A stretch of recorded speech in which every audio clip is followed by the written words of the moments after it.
Hey, welcome to CW Movie Night, guys. This is going to be a new show on the Collecting Weekly channel, hosted by myself, Chris, and Classy Thomas here. How you doing tonight, Thomas? I am doing fantastic. How about you? Not bad, not bad. I think the idea here is, we heard that OFAC was going to take a little bit of a break, and that opened up some space for us to contribute a little more, And we've seen the trials and tribulations of the main show trying to do movie of the week, and there's a lot of volatility and dissent over there when somebody picks something that the other guys don't like. And hmm also, as a long-term listener, there were just some titles I wish those guys had got to, because I feel like there's really something missing in their lives for having not seen them. And Really? yeah, and that is going to be one of our subjects today. The idea here is like, we engage with this community, and I see a missing cultural worldview with some of these guys that really needs to be rectified.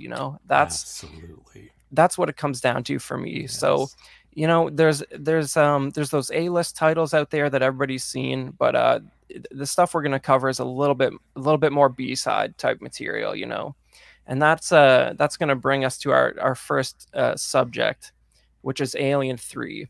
Now, Thomas, just give me your initial sort of first take. You might be my target audience even today. So like, when hmm you think Alien 3, what's the first thing that comes to mind for you? Well, the xenomorphs. I think the first Alien film I think might have come out in like '79 or so when I was, That's right. just in I think in '79 I was about maybe 14 years old. So I was still a youngster. I wasn't able to go see R-rated movies, so I caught it on HBO when it was released there. And I just thought that that creature was just the most amazing thing, and the fact that it was kind of conceived and drawn by what's that, H.R. Geiger, You got it. is amazing. I just love it. And so when you hear the word alien, you kind of are expecting something. And you're expecting something really, really amazing. And when I think about the arc of this trilogy, these first three movies, it Yep. kind of all right. I'm gonna give you my 2 or 3 sentence Yeah. explanation of the Just, trilogy. yeah. Go ahead. Yeah, when I think of the trilogy, the way I look at it is that boy meets girl, girl kicks out boy, boy impregnates girl, girl dies. So basically, the alien wanted Ripley. Okay. He Yep. wanted Ripley, and Ripley refused his advances. Well, I'll say her because I'm assuming it might have been a queen. Yeah. Yeah, just Thomas, keep in mind, there's a lot of subjects, especially in Alien 3, that if we just quoted the characters directly, it would hmm get this YouTube channel shadow banned in some way. Exactly. So just keep that in mind as you I'll use keep this that in mind. analogy. Yes. Yep. So then, the second movie, um, basically what Ripley does is that she calls her cousins because the alien is still stalking her. So she says, "I'm calling my cousins on y'all." So they go there to kick some alien behind. And then in the third movie, the alien says, "Ha ha, I gotcha." And she, at that point, has to make a decision. Do I have this wonderful bundle of joy, or do I just allow myself to drift off into oblivion? And she chose the latter because she knew that this little bundle of joy was going to bring no joy to the universe. So she made the ultimate sacrifice. But it's all, to me, it's all, the Alien movie is really all about Ripley.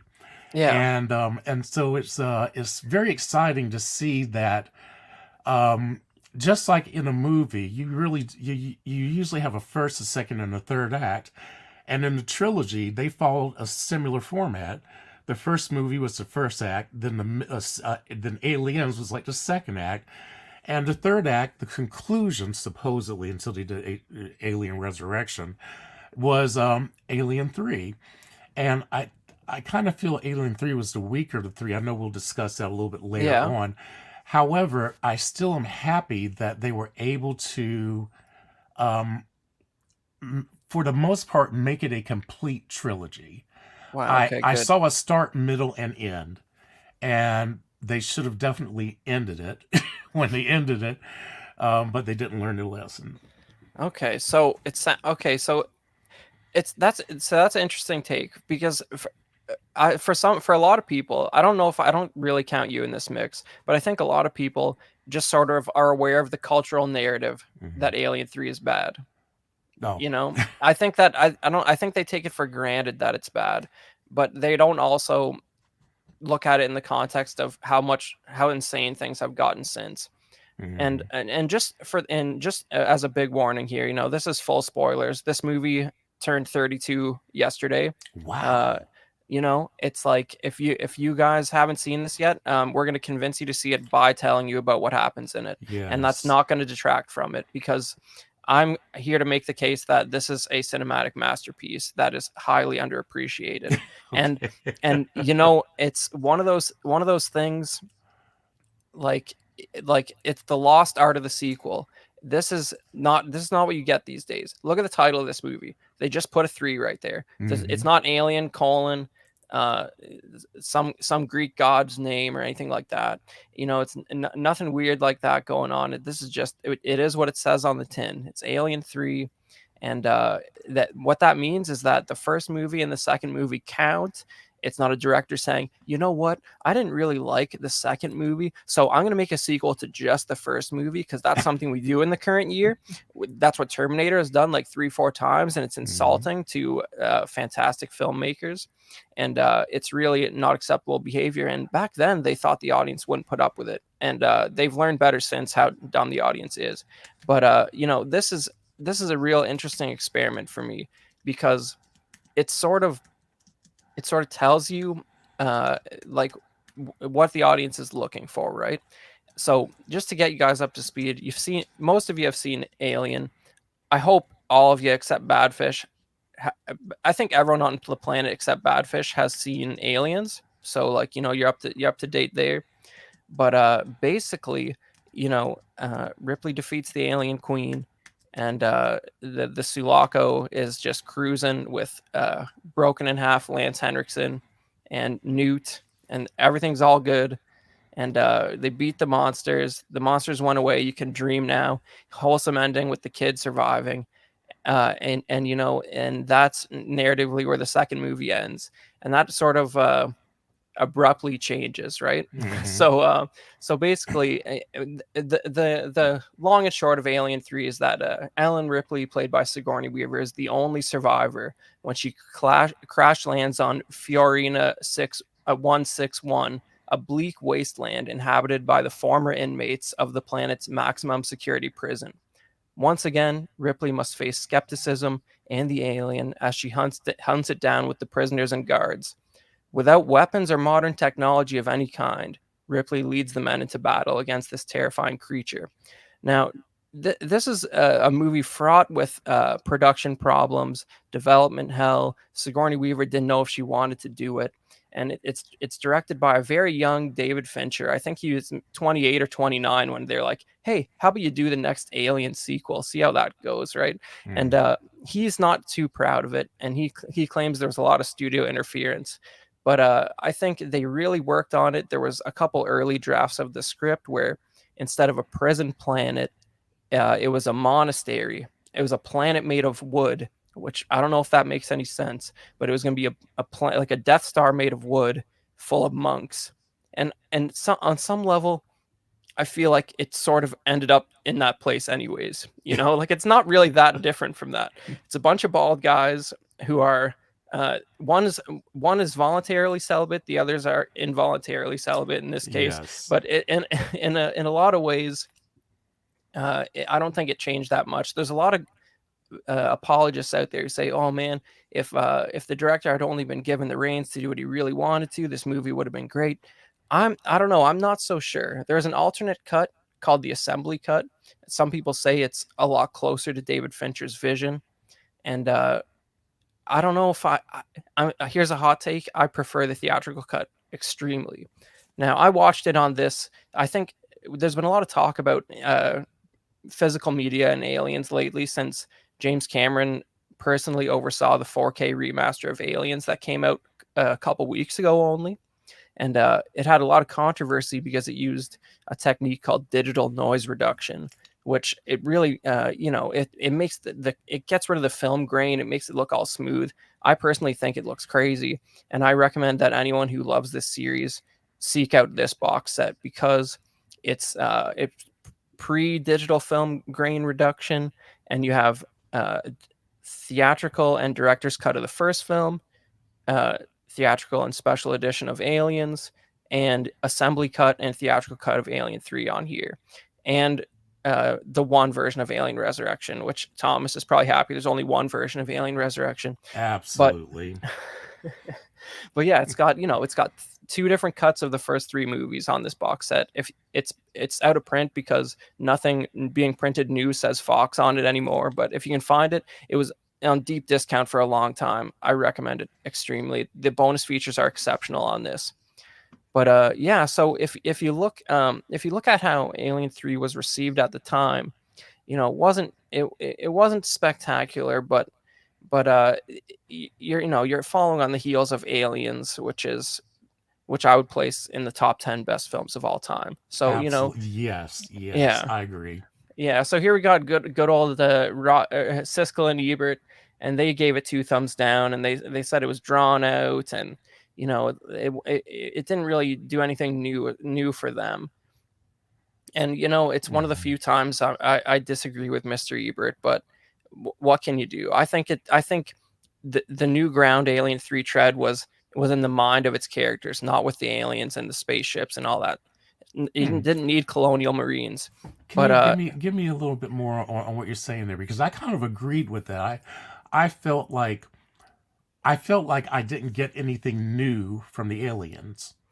yeah. So tell me more about your thoughts on that. Well, I mean, we're like we'll break down the movie a little bit, but my thinking is that the great thing about all three movies, the previous two sequels counting and being quote unquote canon when you get to Alien 3, is that Ripley's not even close to the same person that she was but when this Yes. journey started. And they're not resetting the table, the status quo. It's not a reboot. This character has been through it, and I think the reason Alien 3 works for me is because I don't look at it as a movie. I look at it as what happened after Aliens. And it's like I feel like if you don't know who Hicks and Newt and Bishop Hmm. are, then Alien 3, I could see it being a hollow experience for you. But here's a little quote from the director David Fincher in an interview in 2009. He disowned the film, saying, "No one hated it more than me. To this day, no one hates it more than me." So this is strong words for this movie. It's like this movie is not a disaster. Like it's very strong words, but this is a director of Seven, Fight Club, Panic Hmm. Room, Zodiac, the American remake of Girl with the Dragon Tattoo, Uh-huh. Academy Award nomination for Best Director for The Curious Case of Benjamin Button. He did The Social Network too. This is a big time director, right? You guys have all Yeah. seen his movies, but this was his first real kick at the feature length can. Like I think before Alien 3, he did some music videos, stuff like that, Hmm. commercials and stuff. So this was a real traumatic experience for him, being given the reins and the keys to a kingdom of, I'm sure like any uh, man of culture, he properly appreciated the first two films, and he Yeah. probably couldn't believe his life when he was given the reins to Alien 3, and then to sort of have the perception of studio interference and that he wasn't really getting to execute the vision that he wanted to. You could see that being a really rough experience for a first time director, and Yeah. really sort of jading them about the industry in general. Well, Chris, I will say that to talk about the characters, I think you're right. You've actually given me something to think about. Is that while I don't feel that there was as much development with the alien itself, I really do think that the characters, and this is something I think they did well in all three films, But I felt like in this film, I believed the characters. I felt like they were developed very well, and I believed their backgrounds. Like the uh, what was the guy? I guess he was like the caretaker, but they said his nickname was basically his IQ. What was it like? 20 88, I think, or 88? Yeah, 87. Yeah. yeah. So I kind of got that he was kind of like, but but he kind of bucked up at the end, which was kind of nice. And I felt like each of the prisoners were their own individual people. They weren't. Um, I don't feel like they were caricatures or duplicates of each other. I felt like each one of them had their own story and their own backstory, and they were living it on the screen. Yeah, that's a And great point. yeah, Yeah, the Thomas is really bringing up something I want to get into. Like, so at the beginning of the movie, Ripley there's a fire on the Sulaco. The escape pod jettisons to this prison planet, and we're introduced to a real motley crew of all the character actors available in 1991. You got you got you got she's pulled out of this wreckage, and then you got this jail, and it's like you got Charles Dance, Charles Dutton, Pete Postworthy, or I don't know how you say his name, but like mhm. all these guys you recognize. Like here's Charles Dance, you probably remember him from Game of Thrones most recently as the Papa Lannister, and Oh, he okay, gets yeah, you don't recognize him a little 32 yeah, years ago as much, but he gets, in my opinion, he doesn't last that long, spoilers, but he gets hmm, a real chance to shine here. He's got a complex character. The thing is with everybody that Ripley encounters in this prison, they're all there for some seriously reprehensible reasons. Like, this is this is the salt mines of Kessel. Like this is like, instead this is like Alcatraz. They dump you on a planet that has a supply run every 6 months, and that's the yeah, only contact with the outside world, right? yeah. Well, actually, this is if we're going to compare to that, a prison planet is Australia. They just haven't had a chance to develop as There you fully as go. Australia did. So, Yeah, well, yeah, exactly. This is like, but it's almost like the prisoners are in this world here. The prisoners are granted a little more freedom just because there's nowhere to go. They right. they're not put in the cells that much. They sort of mill around, and they all have their jobs to contribute to. Basically, it's a deep space colony that is run on free labor because these guys are all mostly murderers, or Mhm. and worse.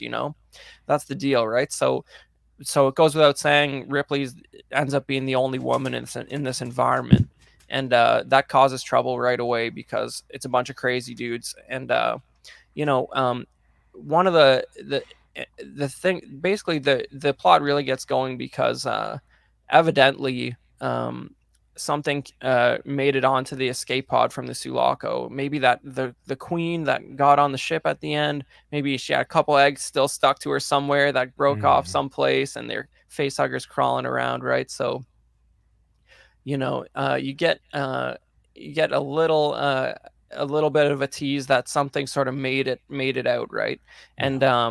basically, this is where you get a big divergence between the assembly cut and the theatrical cut, because in the assembly cut, the alien, a face hugger, crawls out of this escape pod and climbs onto an already, I think it's already dead, an ox that's in like their deep freeze or something, and like it somehow gestates inside of an ox.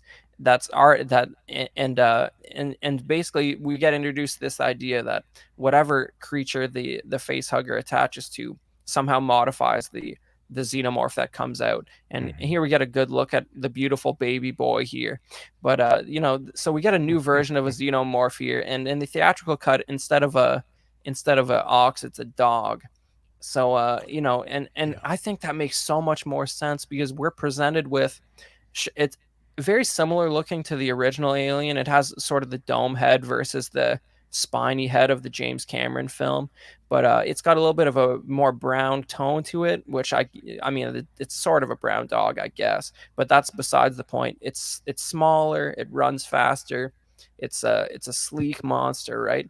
And basically, in the theatrical cut, there's an absolutely breathtaking sequence, in my opinion, that where Okay. this dog is struggling, right? This dog got impregnated with this alien embryo, and it's the 11th hour. It's bursting out of him just as the prisoners are conducting a makeshift funeral ceremony for Hicks and Newt, Hmm. and just to be safe, make sure they haven't got any diseases or anything pathogens passing around.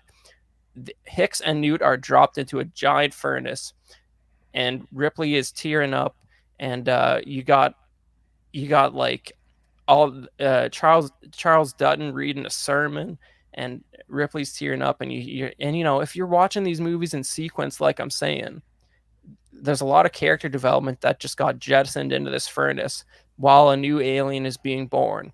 And Hmm. I think, and the score is beautiful, and I think it's an incredibly powerful moment that is really gone in the assembly cut that all the hipsters claim is better. Hmm. Because it's just the ox in a freezer. You don't Now have let this me, dog really struggling, you yeah, know? let me ask you about this alien here. Yeah, Now, all right, this is the thing that I don't get is that maybe the queen did happen to drop a couple of eggs or something like that in the escape pod sure. before she died, or before she was unalived, to be correct, I guess. So how?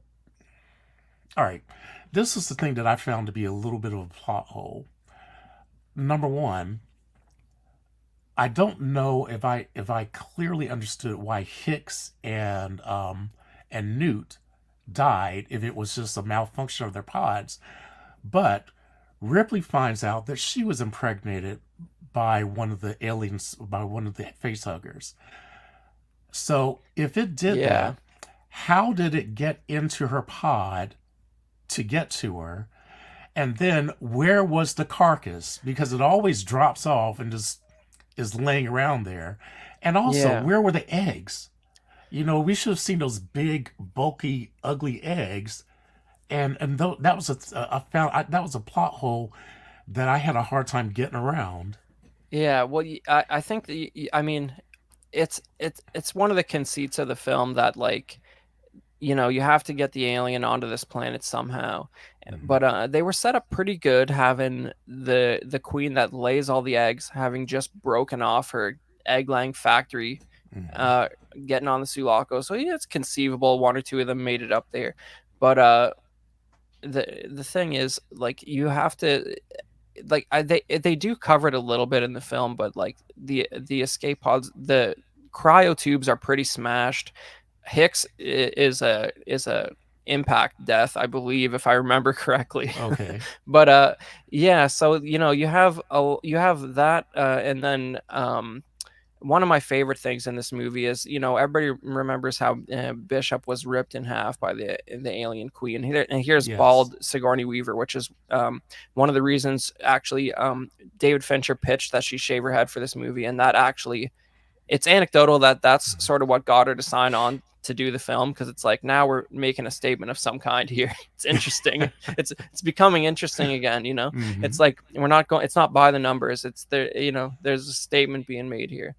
But yeah, but yeah, I think the idea with her, the alien that got into her, which is, this is really what comes to the end of the movie. But the idea is that's already in there. Her tube was broken, and when the face hugger drops off, in the other movies, there's some indication that it scuttles approximately 10 to 15 feet and hides under a box or something to die.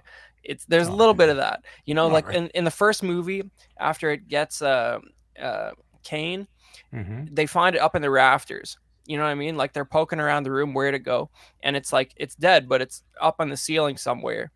The Okay. face hugger. So it ran away to sort of cover its tracks or something, right? You know what I mean? So, like, Okay. it has Yeah. a little bit of energy left to duck out somewhere and hide under the table, at least.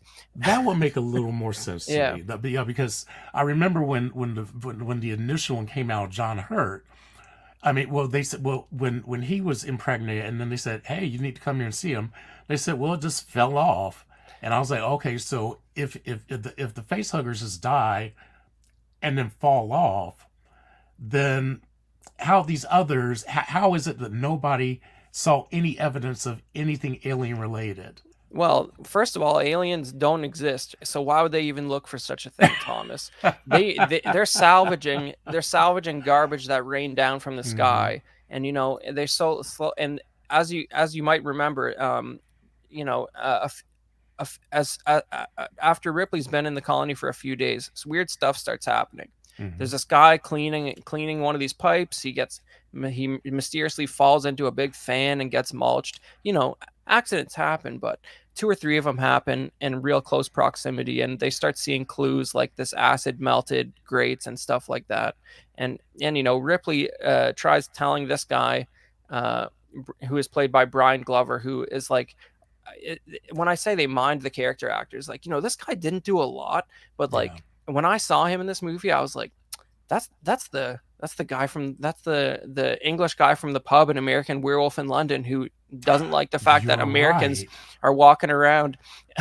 Okay. And I was just like, that's the guy. Yeah, Brian Glover here playing Andrew. He's like the prison warden, and he wants nothing, none of this. It's the most important thing to him is that the statements are made on time, supply run stays steady, no ruckus with the criminals, because when they get introduced to new things, they become unstable. He doesn't like any of that stuff. He Mm-hmm. doesn't want to believe that there's a creature running around causing trouble. And so he's that sort of counter force who, when he realizes who Ripley is, he sends a message to the corporation, and it sort of gets the ball rolling that they're going to come pick her up, because Mm-hmm. she's a person of interest and she's seen things. She was already in trouble in Aliens for destroying her giant freighter, which was like several $1 million of value, because she thought she saw a ghost on it, according to them, something like that, basically. Mm-hmm. So she's in for it, even though it's been like 50 years canonically since that happened. So they'll come after you no matter how long you've been in cryo sleep. They'll come after you for that stuff. So Ripley wants to prove that the alien's actually there. So she says, what happened to Bishop? He's a computer, maybe he has some data Mm-hmm. that can prove to you guys that the alien's here. So you have this awesome scene where, imagine the carelessness. They're like, oh, there's half an android here, let's just throw him in the garbage. So Ripley goes looking for what remains of Bishop in the garbage. And in a predictable fashion, she's walking around on her own, and she is attacked by one of the prisoners. And it's pretty edgy stuff. And meanwhile, you got the alien murdering suckers and looking evil with blood all over its face. And I thought, what kind of thumbnails are you allowed to show on a live stream on YouTube? I don't know, probably Yeah. almost anything. But that's an evil looking alien right there. Yeah. And Long teeth.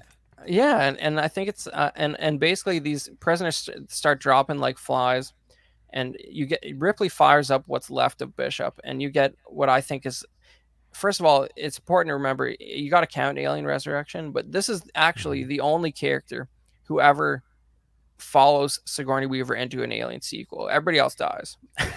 Mm-hmm. This is the only character who even gets a minute of screen time having lived.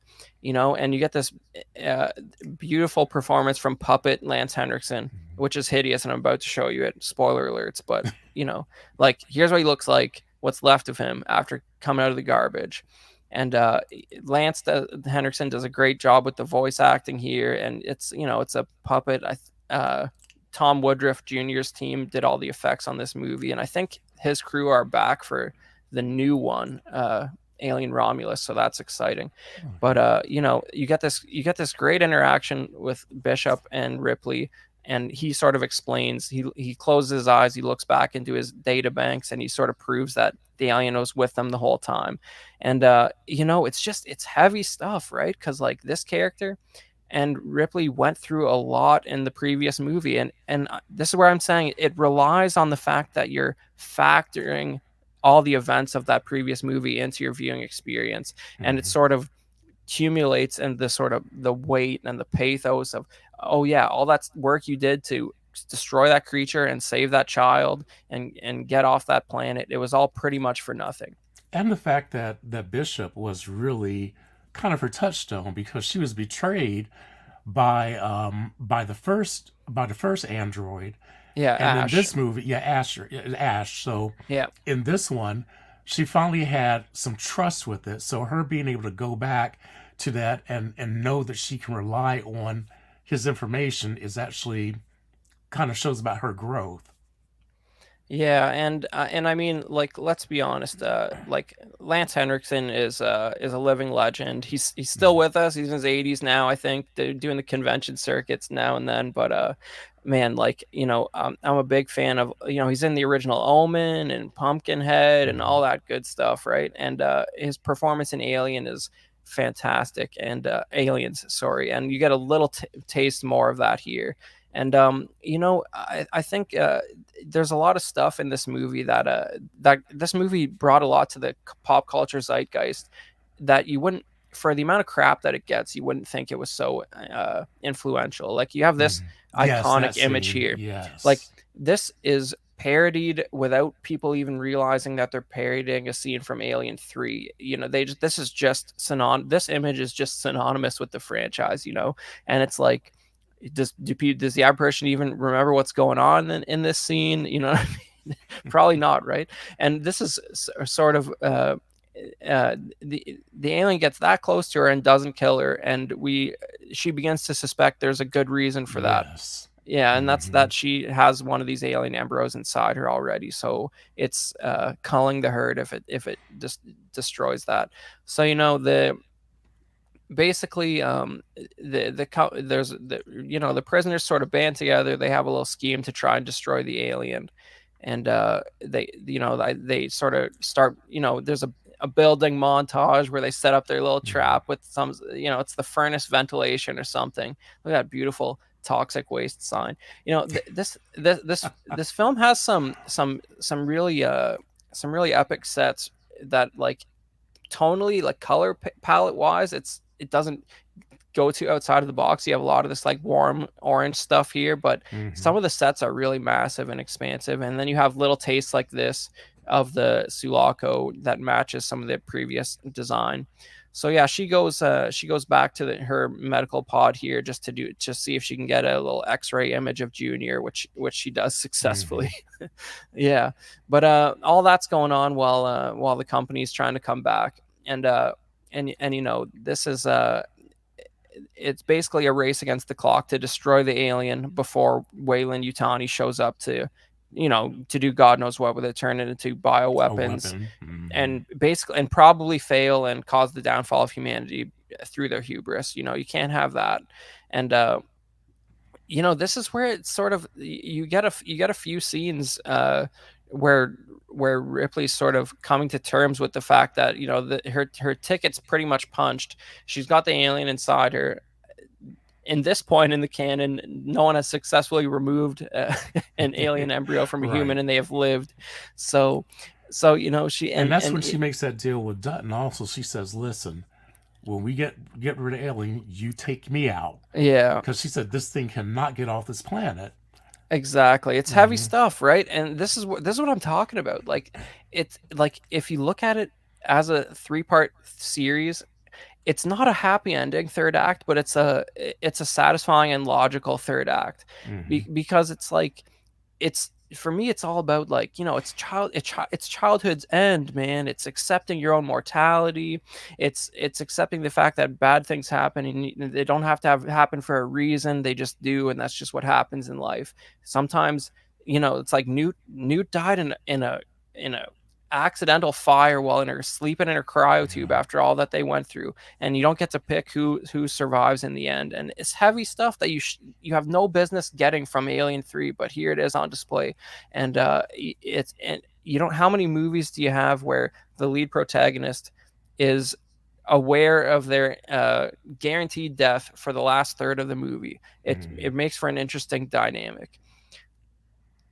And I don't know if I don't know if I'm making any compelling arguments for you to give this a second chance, Thomas. I don't know You if know, I'm you, if I'm listening to your words, and so you may be having a bit of an influence on me. Yeah, I don't. I think it's just one of those things where it doesn't have the action set pieces or stand on its own like the other two. It doesn't have its moment with the space jockey and the H.R. Hmm. Giger derelict spacecraft or anything like that.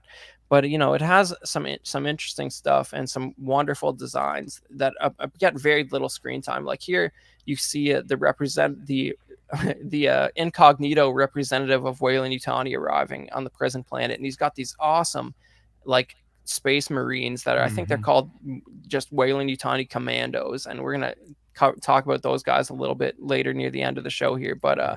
it's a really cool. It looks like it's almost like a Hoth snowtrooper or something from Empire Strikes Back. But these guys get barely any screen time. It's just enough to show you that the company sort of knows what they're getting into here, and they've had, and I don't know, I forget how long Ripley's been asleep yet again, another few years to prepare for this, so that Yeah. they've at least kitted out appropriately this Well, time. they know what they want to get into. I don't think that they really know what they're getting into. I think the only person who really knows what they're getting into is Ripley, and then the people who follow her because they actually see it in real time.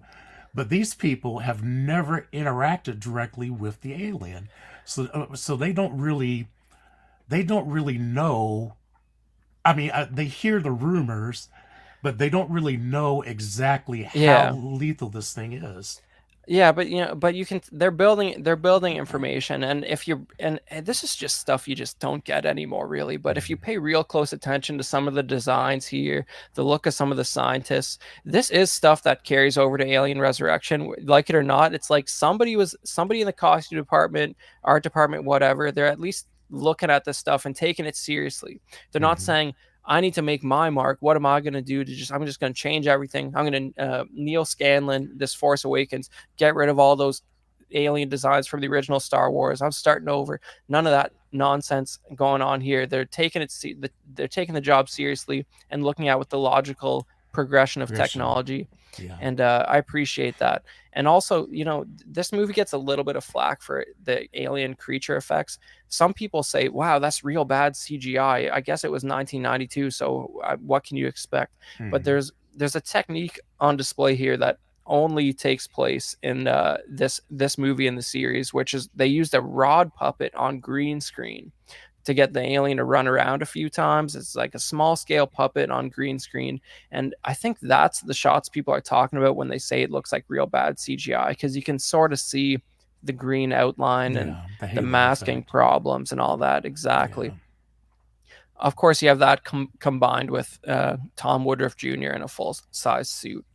But yeah, we get down to the end here. They burn the alien in some lava. I wouldn't show you that. That's we got to save something for you guys to watch and Yeah. and enjoy.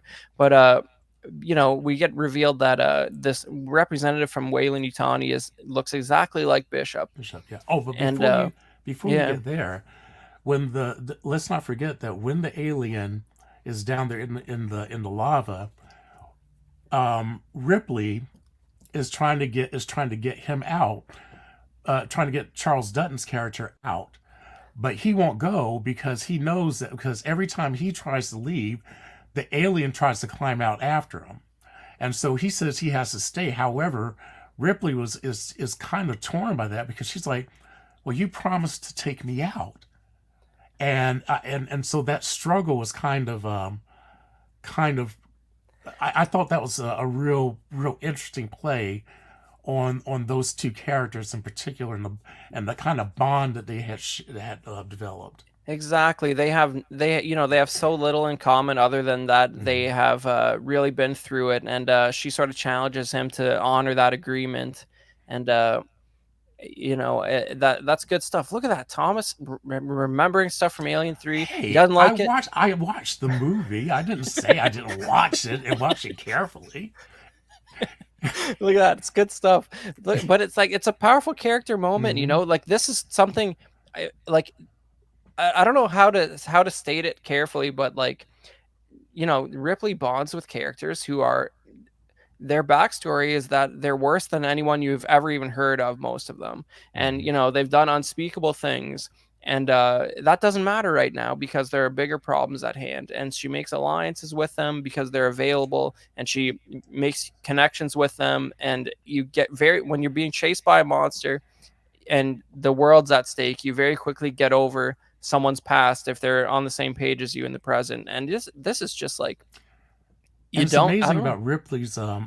it's amazing about Ripley's ability to garner trust from people. I mean, she's an excellent leader, and I think that whenever she gets into a room, the knowledge that she has, people seem to instinctively trust it, and I think that they also believe that she's not feeding them a line. She's actually giving them something that they really need to hear, and Yeah. that's kind of amazing in a character for a movie, because you don't really see people that have that level of integrity that can be Yeah. trusted in movies.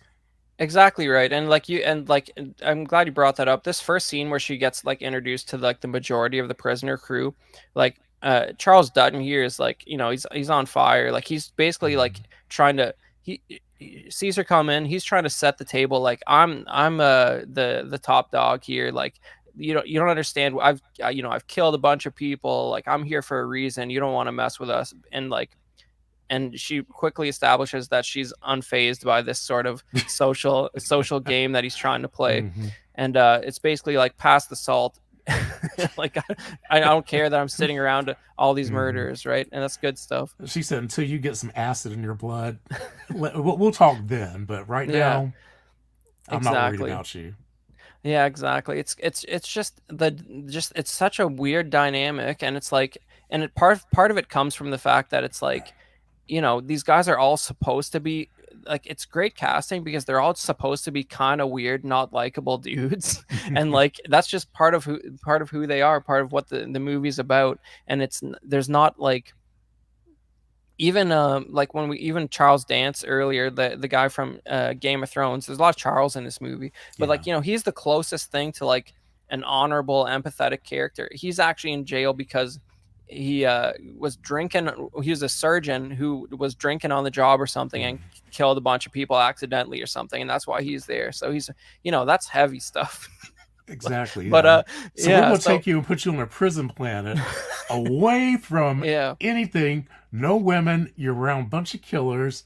yeah. So we'll bring you here and let you be the EMT for the place. Yeah, exactly. So like I mean, it's and he doesn't last that long, but it's really extra painful because he's like this little taste of humanity that Mm-hmm. Ripley gets back after losing Hicks and Newt. And it's like he he he sort of opens up to her and explains his whole backstory and like what he did and Yeah. everything. And like it's just, this guy's a great actor. Yeah.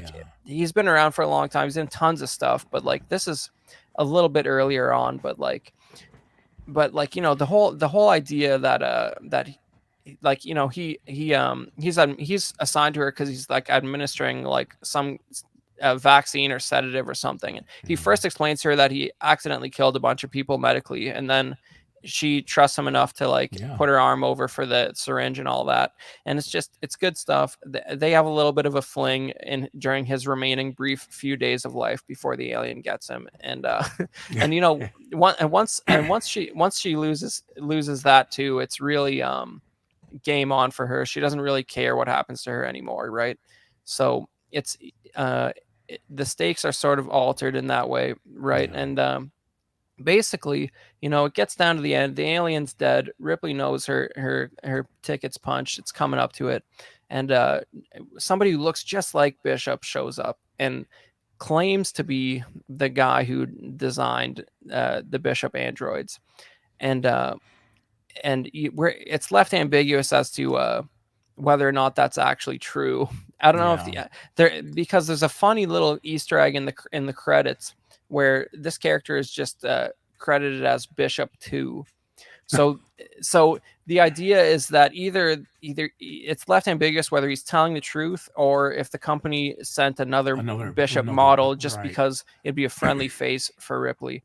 You know what I mean? So I don't know, Thomas. Do you think it's a real guy or it's another You android? know, I, I like to believe that it's an android, and they probably had to fix his programming though to make sure that they probably had to program him specifically not to be swayed by her, because the other bishop, she was able to really work her mojo and get him onto her side. Well, and also that bishop, the bishop from Aliens, was a little bit more passive than this one. This one was a little bit more assertive. So if it is a robot, then they probably had to reprogram him to make sure that he would be suitable, to be able to try to convince her to come in, Yeah. to be able to show the compassion but still stick to the mission. Yeah, well, it's you know, he makes his appeal, and it's great to actually see real Lance Henriksen for a brief moment here. Mhm. But you know, it's all for naught, and Ripley knows better, and the ultimate sacrifice is made.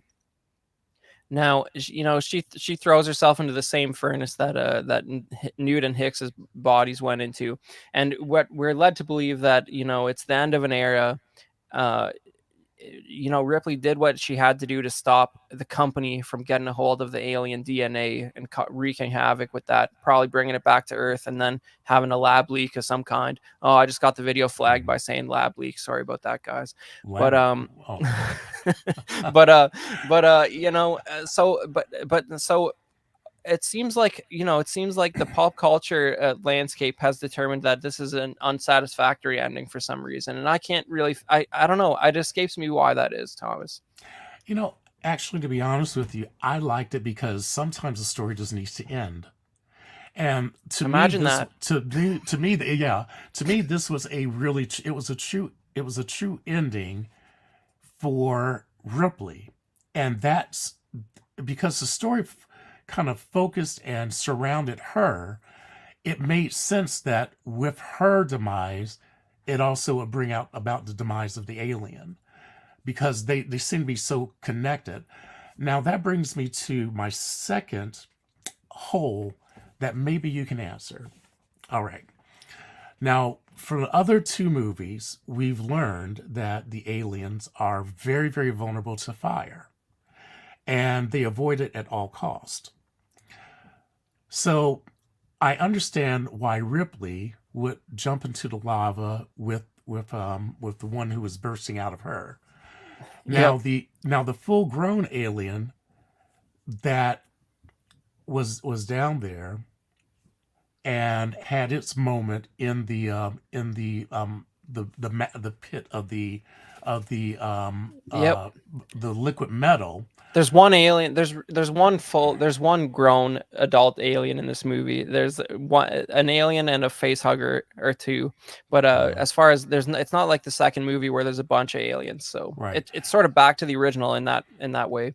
So how did that alien survive the molten lava to be able to leap out? That was another hole that I was just like, Well, wait a minute, you're not supposed to be able to survive fire. well, you know, the xenomorph is a silicone based life form, and you know that's basically like a mineral, right? I don't know. So it's like it's you know, you know, Thomas is referencing one of the few things I didn't throw up on screen, but just to save you a little bit of the special effects spice in this movie. But yeah, you know, I think his ticket was punched when that first stuff hit him. It just took a little bit of time for it to for you know, he was gonna die. He was shot, but but But then when he took a leapt minute. out, and Yeah, then she set off the sprinklers, which immediately set him to cooling. He basically burst like a ceramic glass well, you you know, know, you pour coffee in, then you pour some cold, it's going to break. yeah, And I didn't quite get that part. And then also, all right, he's full of acid. Why did he explode? And if he exploded, that explosion, because he jumped high, would have sprayed over all of the people that were down there. So that's the second hole that Okay. led to my rating. So I'm hoping that you might be able to give me something that might help change my mind about my rating of the movie. Yeah, I don't know if you caught Godzilla minus one, but they tried to destroy Godzilla in a similar way where they used like a real abrupt pressure shift to just just cause him so much internal distress that he pretty much keels over. But this is the I think the idea here is just it's a hot cup with cold water being poured on it, and it Right. and it cracks open. We've all made that mistake. Hmm. And they're trying to appeal to our basic sensibilities of having pulled that mulligan once or twice in our life, and so we intuitively understand that he's shattering because of the abrupt temperature shift. Does it really work? No. And I think this is the real example of early 90s CGI not looking so great in this movie when the alien finally does die. That Hmm. is some 1991 CGI there, and Yeah. it's not it doesn't hold up as well as some of the other parts of the movie, or Yeah. everything in Aliens Yeah, holds up a lot better. I think that part was the part of the movie that I found the weakest Yeah, moment, even though I did find it somewhat satisfying. I didn't buy it, and that was the reason why I kind of, yeah, it kind of took me out of the movie a little bit because I remember from the other two movies all of the things that the alien could do and the alien was capable of. That just did not seem.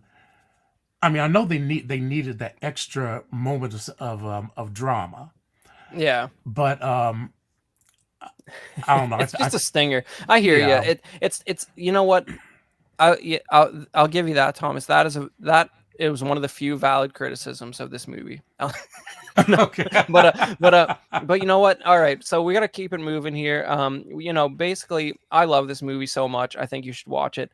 Thomas thinks it is a acceptable conclusion to a trilogy, but like him, I also agree that it's the inferior of the three. But you can't do the same movie over and over again. Right. And at some point, it's got to end, and it should be different and say something different each time. But a lot of time has passed. Like I said, yesterday was actually the 32nd anniversary of this movie coming out in theaters. Wow. So, movie reviews are an active, rolling thing. And we're going to reward some of you guys who are still hanging out with a little throwback to movie of the week here. And we're going to see if the interpretation of Alien 3 has evolved over time with a little clip from a special guest here. Hey everyone, John the Everyday Collector here, and you know what I'm here for. I'm here to give you the IMDb rating as well as the Rotten Tomatoes score. Let's kick it off. Aliens 3, IMDb gave it a 6.4 out of 10. Eesh. Over on Rotten Tomatoes, we got a tomato meter of 48% with 66 reviews and an audience score of 47%, which entailed 250,000 ratings. Clearly, not the best in the Alien franchise. Guys, I'll kick it back to you. See you next episode. Okay. Wow, so 200,000 ratings and it's got like a 6.4. Clearly, time hasn't done much to change the appreciation of this film. Yeah, but you know what?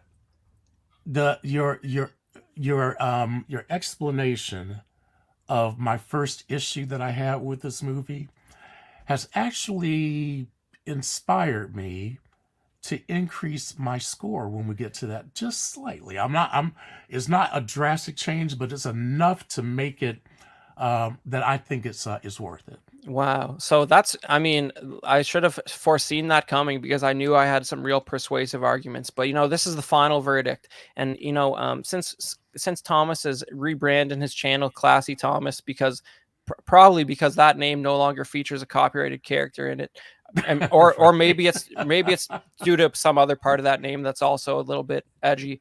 But we're gonna our rating system here is going to be based on this little classy emoji here, which is the monocle man with the top hat. So Thomas and I are both going to rate this movie. We're going to call this guy the man of culture. So we're going to award this film a certain number of men of culture out of 5. And let's see. Thomas has thrown down a 3 out of 5, and I've thrown down a 5 out of 5. And you're saying this rating has changed? Yes, I'm going to give it an extra half a point to a Wow. 3.5 out of Okay. 5. Wow, that's extreme. That's extreme. So, that's great. So Thomas has landed with 3.5 Men of Culture out of 5, and I couldn't give this enough.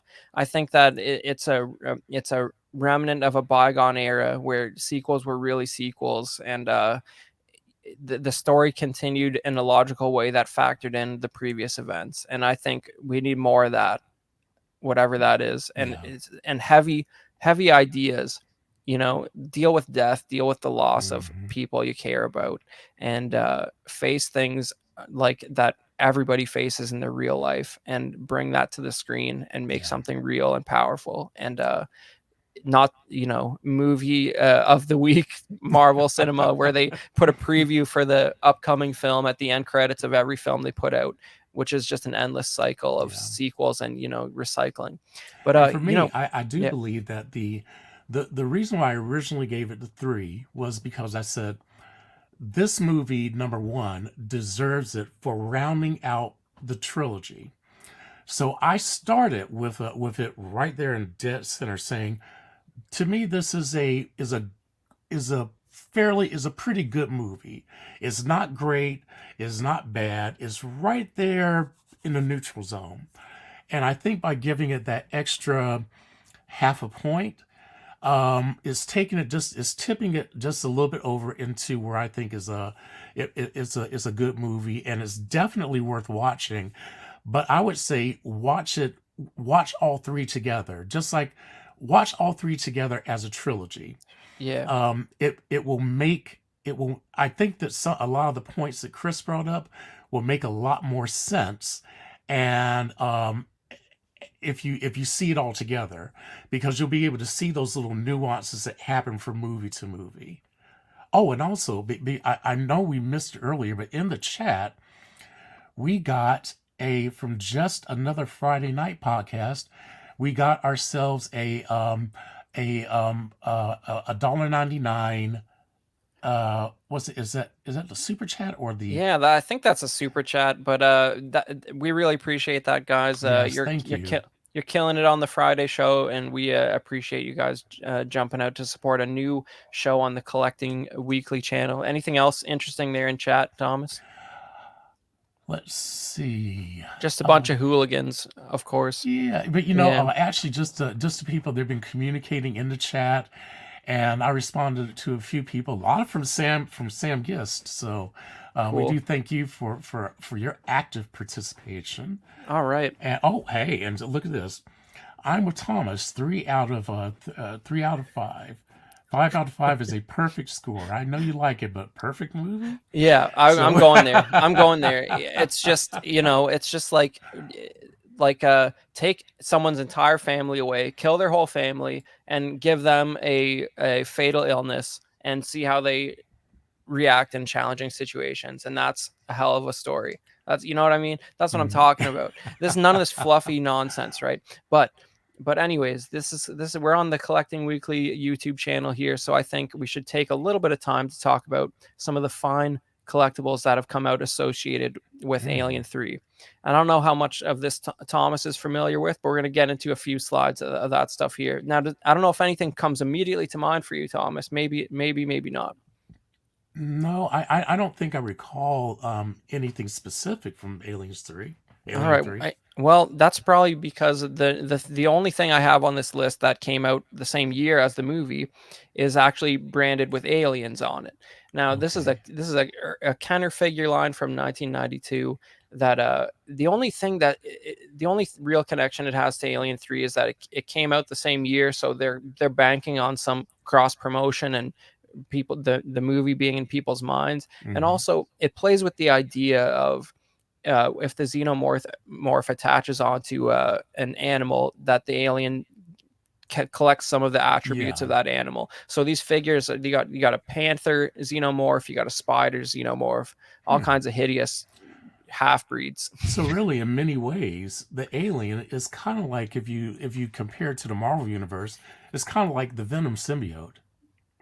Yeah, exactly. And it's also an alien. It's based on And the host, and yeah, whoever the host is, the alien assimilates to a certain degree to the attributes of that host. Exactly. So this was set up like you got your Colonial Marines figures, and just buffed out versions of some of the characters from Aliens and Ripley, and they're gonna fight the Xenomorphs. So you got it's a classic sort of GI Joes versus Cobra type situation Mm. here, right?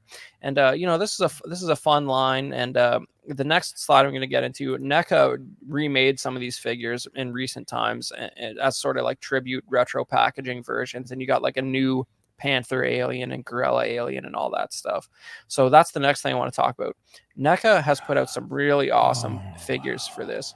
So like I have this one loose, and the Weyland-Yutani Commando. This is a really cool figure with a bunch of accessories, and you get a much better look at this costume than you do anytime in the movie. And that's 2016. Weird, for a movie that most people say is not that good. The NECA's cranking out figures for it in 2016, 2019. It's really strange. It's almost like they don't do that sort of stuff with movies that actually suck.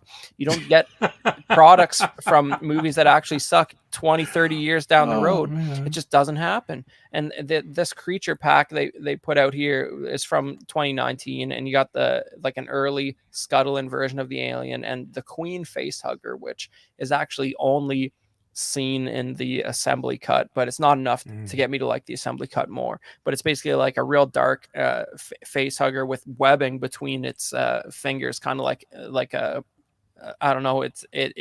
I don't know what it looks like, but it's pretty gross, and it's a cool design. You don't see it in the theatrical version of the Mm. movie. They should have And then made you one got of the eggs also. yeah, I Those think eggs are pretty nasty. yeah, that's good stuff. And then the colloquial name for the little xenomorph there beside the dog is the Bambi Burster, just because it looks like a little Oh. baby deer when he first comes out of the dog, which is like how you call it, the Bambi Burster. That's good stuff.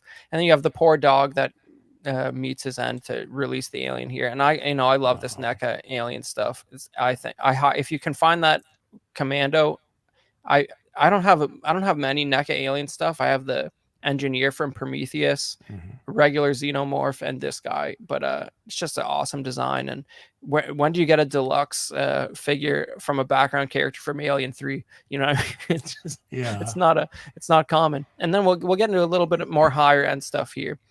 So back in 2017, Prime One did this 1/3 deluxe maquette of the dog alien, and I don't know. I know that John, who we heard from, the Everyday Collector, he covers a lot of the statue stuff, but I think this is a little before his show got rolling. But Mm. it's this is a beautiful piece. I don't know if you have you got into the statue side of things, Thomas, Not really. I have a few, but I don't have a lot. But this is a beauty. I think that the alien itself as a design. as It's a just good. design is Yeah, I've not seen a creature that is as elegant and well designed as that. I can actually see this actually looks like something that could possibly exist, at least there in you my go. mind's eye. Now I'm thinking just based off of my word of knowledge, but when in looking at that, that looks like something that could actually exist, and it's pretty amazing. I mean, I love the alien. Yeah, and but I mean, this is pretty distinctly the Alien 3 version of the creature. It's got the warmer tones on the color palette, Mm, and if I'm not mistaken, Giger was not personally involved in Aliens, but they did get him back to do a little bit of work for Alien 3 on the redesign of the creature. Sort of dragged it a little bit closer to that first movie design, but the effects technology and budget had increased enough that they could really make it a dynamic, fast moving, threatening character, where, and of course, in the original movie he barely moves. You know what I mean? yeah. He's clunky. They got a tall actor in there. He couldn't make any fast movements. And what And was really cool about the original movie is that you hardly saw the alien. It wasn't until the last 10 minutes or so of the movie that you actually really saw the alien. And that's what was so cool about it, is that you know you didn't know what was chasing you until it got you. And when she was there in the pod with it, that's when you first got a picture of it, and you got a chance to see that smooth dome, the all of those features that really made it look like it was part of the ship. Yeah. And that's the cool thing. Yeah, no, I mean, there's a bunch of moments, especially in this, once Ripley realizes she's got the xenomorph inside her, she's sort of walking around Mhm. the prison colony, and she's swinging a crowbar around, thinking that a lead pipe's the alien's dome, Mhm. like hiding under a staircase. She's having hallucinations, and it's sort of playing back to some of those images in the original movie where she didn't even notice that it was on the Nostromo's escape pod with her because it looked just like a pipe that was already there. But Mhm. it's the xenomorph design evolution is one of those things where it's just like Star Wars characters and Darth Vader's costume. You hear the guys on the main show talk about, oh, the New Hope version of Vader's got a different mask than the Empire Strikes Back version of Vader, and the Return of the Jedi's got a green light instead of a blue light on his Mhm. chest. Just real deep nerd stuff, right? And to you, the costume looks. You might as well be the exact same costume. I don't know, but especially Yeah, between Empire and well, Jedi. and that's me. And because I'm Yeah, not really a Star Wars fan, I yeah. don't notice those things. Well, But yeah, you're right about that. Those little tiny nuances are the things that make a difference, especially when you know what those things mean. And yeah, so and if you really follow it, you know what the green light means this and the blue light yeah. means Well, this or whatever. exactly, and Aliens is just like that. You might not know it because it's a dark film, but like the xenomorphs in the second movie, they actually don't have that long, smooth dome, right? It's like more of like a Hmm. jagged thing. It's sort of smooth right at the start, but James Cameron, because he's like a real filmmaker, unlike most of the people who get these jobs today, he was like, you know what, maybe they're like that because they were loaded. They're a little bit long in the tooth. They haven't had prey for a few years. They've been sitting around the colony. They're drying out, and when they get old, their smooth dome shrinks in a little bit. That he actually thought like maybe here's Oh, why the they look curve. different. Oh, Yeah, but this is a little, like I said, this is a little closer to that original design. And if anybody out there is lucky enough to have this, I'm sure it is a beautiful addition to your collection. And I've just got one other piece I wanted to cover here because this is a Prime One's expensive stuff. A couple yeah. $1,000 plus probably. This is going back a few years, but I'm not sure. But here's a little more of an affordable, fun Alien 3 piece that I've had my eye on for a while. This is a Palisades Toys Polystone statue from all the way back 20 years ago in 2004, where the processes for making these things weren't quite as refined back then. The statue and figure collecting culture wasn't exactly what it's become these days. And this isn't a massive piece. I think it's like 10 inches or something, but it's the iconic baby queen alien embryo from the poster of the movie that Okay. bursts out of Ripley's chest at the end of the movie about Hmm. 5 seconds before it falls into lava. And Oh, it's so she did have a queen. yeah. And so this Okay. is that alien that you really don't see in the movie, but for about 2 seconds before it dies. And you don't see it well enough to sort of appreciate the sort of crown details that it has on its Yeah. head. Because I tell you what, the one in Aliens, man, that crown. I mean, Yeah. oh wait a minute, no, I'm sorry. I was Well, thinking about this is a queen alien though. yeah, That's what it's yeah, supposed to be. This is like the early version of the queen, right?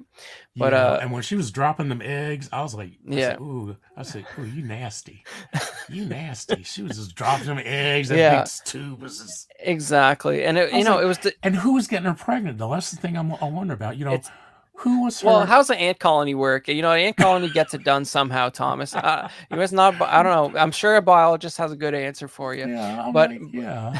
but this is a cool design, and I like. It's another thing that's like this silhouette here, that Alien 3 poster, is real iconic franchise stuff, and it's like it's Hmm. basically not even in the movie. This is like branding almost. This sort of Yeah. the coiled pose of this queen embryo, and this thing I might pick this up. This on eBay to this day is like 100 between 100 and $200, and it's 20 Okay. with the box, and it's 20 years old. It's a And cool you, piece. and you know what's really cool about the chest burster though is that when the chest burster came out of the man's chest in the first movie, what I thought was No, I know the Alien was supposed to be was a scary movie, but this part actually kind of made me laugh. First, it opens his mouth and goes, "Hey," and then it starts wiggling away down the. When it starts scurrying away, I was like, I thought you were about to say that you saw Spaceballs first, and that ruined it for you. But no. that'd be a real tragedy. Yeah, when that thing starts Yeah. scurrying away, I was like, "Oh wow!" I said, "This is hilarious." Well, you had a unique reaction to that because a lot of people were very traumatized by that. So I don't know. You're just in the right state of mind to not be afraid of that. Oh, But yeah. So that pretty much brings us to the end of our show here. So we want to oh, well, we still got we're some having work so to do. much fun. Well, I don't know, Thomas. You got any final thoughts on Alien 3? Well, just check it out. To everybody in the chat and anybody who catches this on replay, please take the time to go out there and support the movies and look at some of these classics or these pieces that we're doing. These are ones that actually are favorites of ours or mean something to us, and we're hoping that we'll be able to share some of our love for these particular movies that will inspire you to check them out if you haven't already. So thank you for joining us. Number one, Yeah. and then number two, just check out the movies. Exactly. And it's especially okay, when we shill for big corporations, we make sure they're already sort of defunct or rebranded by Disney. If I'll shill for Fox all day long. The Fox blockbuster is never coming back. Okay. Disney bought them. They took Fox out of the name. It's ruined. This is not like defending Sony for trying to make you link a PlayStation Network account to your Helldivers game. We're not shilling for big companies we're not benefiting anyone who's still around. You know what I mean? Like Alien 3 is just, I want you to buy a used copy of the Alien Anthology Blu-ray so that Disney doesn't get a cent and you can watch Alien 3 as God intended. But here's our Patreons here, and I have never read this list before, but here it goes. First time for everything. We got Captain Fordo, Ian Seaby, Renee Mendez, Eric Mariscal, Quinn Aguirre, King Louis, Mark Pearson, Paul Schreiber, Equan, Chris Valencerina, Ben Thomas, David Jones, Sam Gist, Daminator, Joao Bretta, Thomas Clark. He's That's right me. here. Look at that.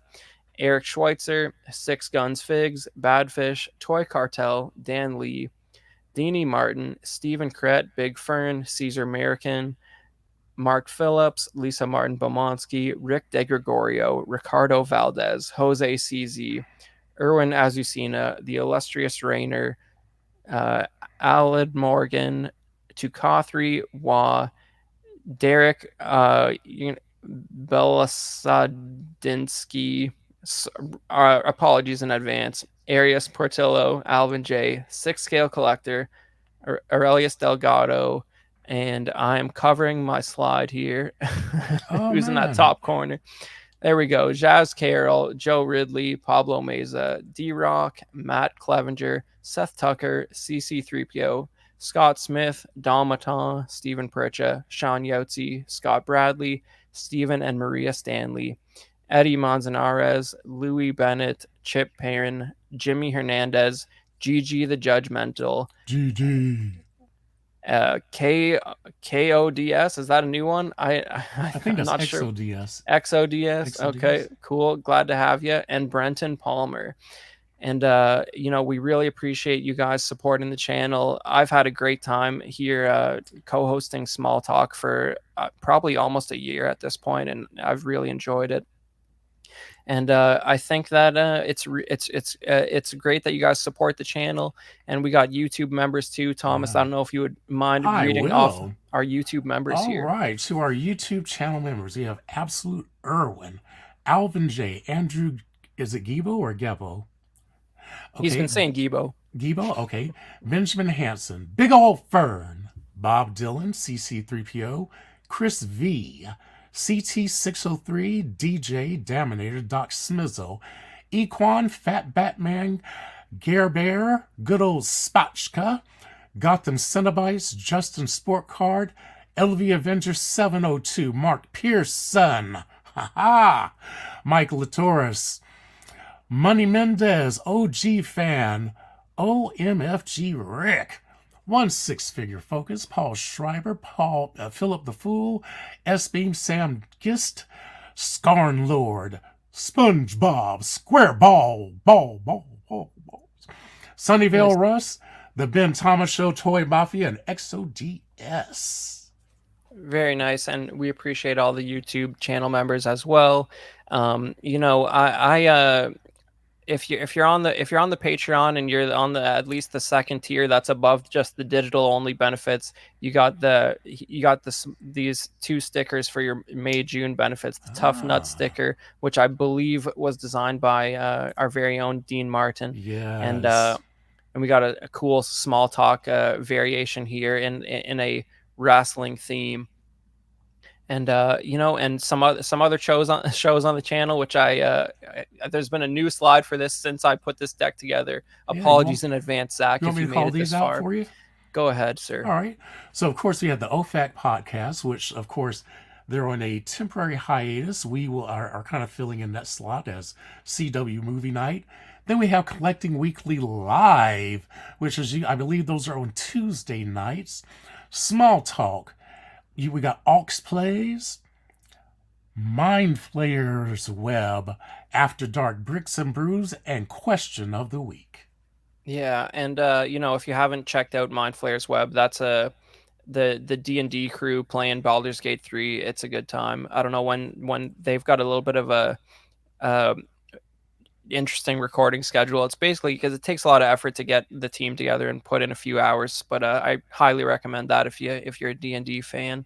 And yeah, that was our chat about Alien 3. And you know, like I said, Badfish, go watch Aliens and Alien 3, and even though you know what happens at the end, it's still good. It's a trial by fire, and really what's most important to me is that when I make an Alien 3 reference that everyone should know, you won't be left out at that point, you know.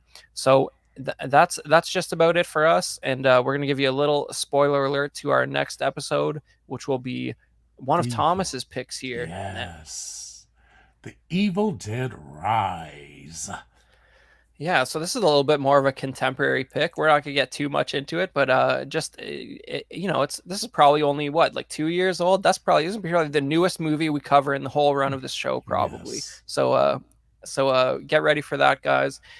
We really appreciate everybody who hung out. We had some people in chat, and you know, we got a few live viewers still, and hopefully a bunch of you catch this on the back end. And we're going to keep it going with some weird, eclectic titles for the rest of the show. Any final thoughts, Thomas? Yeah, tell your friends. Tell your friends to come and join us on Thursday. I think we're on every other week. Is that right? Yeah, that's what we're going to do for now. So Okay. next Thursday, we'll have Small Talk. And then after that, we'll have Evil Dead Rise for CW Movie Night. Yes. So please come back and join us. Tell your friends to come and join us, and we'll all have a good time together. So grab your popcorn, your pop, and sit in a comfy chair and just enjoy the ride with us. And then after you check out the movie with us, go see the movie. We're going to try to for Evil Dead Rise, since it is much more contemporary, and it's still available and out there. We are going to try our best to share enough to entice you and to give you the basic storyline, but try not to spoil all the good juicy parts. So we'll do our best. Yeah, I mean, I know I was heavy on the images this time, but like, it's 32 years old, guys. You really missed the window already. I'm desperately. I'm telling you. Spoiler alert. I'm telling you, like, you're missing out on a fundamental aspect of life having never seen Alien 3. But anyways, you know, all good things come to an end, and we will catch you guys on the next episode. Have a great night. See you later.